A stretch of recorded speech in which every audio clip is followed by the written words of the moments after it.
মাদ্রাসার ইফতার মাহফিলে মূলত আমাদের সহযোগিতা হচ্ছে প্রবাসী ঐক্য পরিষদ বাংলাদেশ সংসদ, মানে আমাদের বিদেশি আমাদের এলাকার, যেমন আমাদের পশ্চিম এলাকার মজিদ খান চিনেন, ওই প্রতিবন্ধী মজিদ খানের ছেলে জাকির, উনি বিদেশ থেকে আমাদের এই আয়োজনের জন্য ওনাদের এই প্রবাসী কল্যাণ ফাউন্ডেশন থেকে আমাদেরকে 5,000 টাকা দান করছে।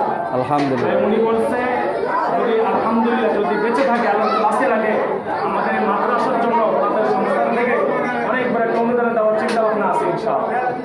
আপনারা যারা আছেন দোয়া করতে রাজি আছেন? ইনশাআল্লাহ। দোয়া করতে রাজি আছেন নি? জি। ইনশাআল্লাহ। এখন